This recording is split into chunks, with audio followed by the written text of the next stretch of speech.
সচিবালয়ের মতো গুরুত্বপূর্ণ স্থানে এমন ভয়াবহ আগুনের ঘটনাকে রহস্যজনক বলছেন কর্মকর্তা ও কর্মচারীরা।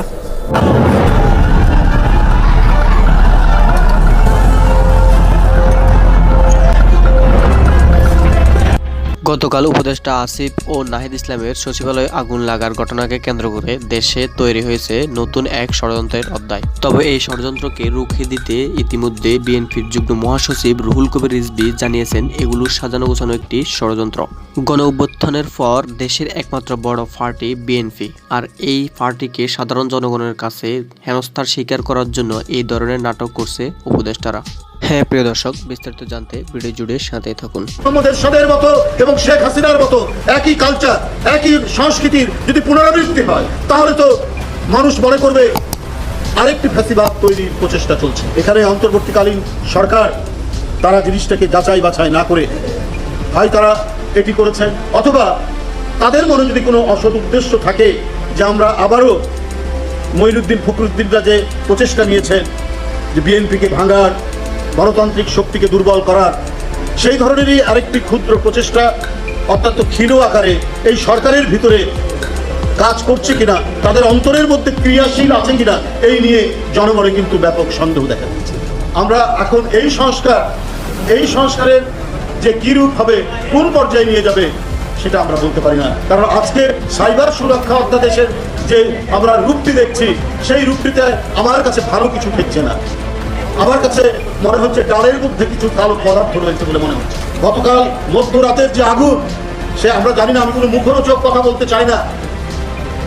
এই আগুনে অনেক নথিপত্র পুড়ে গেল, কিন্তু একটি ঘটনা আরেকটি ঘটনাকে সন্দেহ তৈরি করে।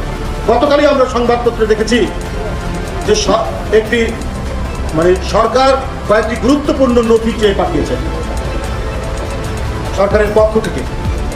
এই নথি চাওয়ার পরেই গতকাল গভীর রাতে এই আগুন, এটা জনগণে বিরাট প্রশ্ন দেখা।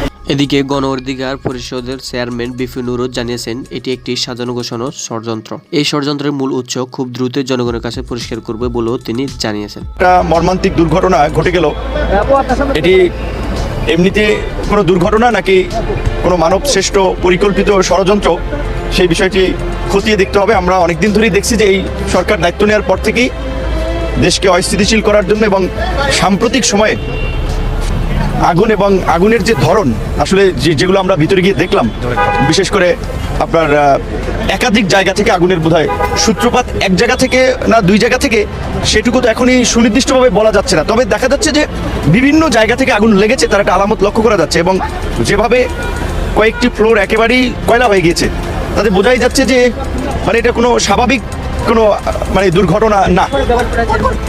এদিকে বৈষম্য বিরোধী ছাত্র আন্দোলনের অংশগ্রহণকৃত ছাত্র সমাজ ইতিমধ্যে গণমাধ্যমে জানিয়েছেন এই গণ অভ্যুত্থান প্রথম থেকে একটি সাজানো গোছানো ষড়যন্ত্র, যার প্রতিটা অধ্যায়ে লুকিয়ে আছে ক্ষমতা লোভের একটি অসাধারণ উপায়।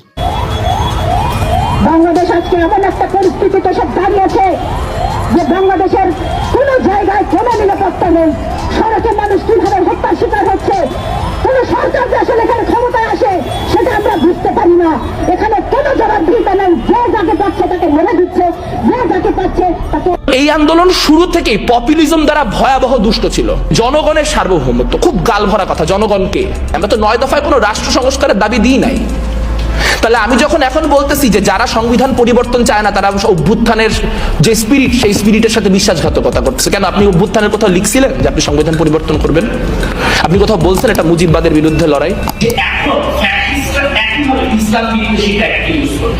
50 জন মানুষ, 100 জন, 200 জন মানুষ মিলে কোনো একটা জায়গায় জোট বেঁধে কিছু একটা করাটাই জন আকাঙ্ক্ষা হয়ে গেছে। এই জনগণটা কে? জনগণ তো 18 কোটি। জনগণ এটা চায়, জনগণ ওইটা চায়। তখন মূলত যেই পপুলিস্ট চিন্তাভাবনাগুলি, সেই পপুলিস্ট চিন্তাভাবনাগুলিকে আমরা বুলডোজ করে ঢুকায় দেওয়ার একটা পায়তারার মধ্যে ঢুকে গেছে। প্রিয় দর্শক, দেশের এই পরিস্থিতি নিয়ে আপনার কি মন্তব্য কমেন্ট করে জানিয়ে দিন এবং পরবর্তী আপডেট পাওয়ার জন্য আমাদের চ্যানেলটাকে সাবস্ক্রাইব করে সাথে থাকুন। ধন্যবাদ।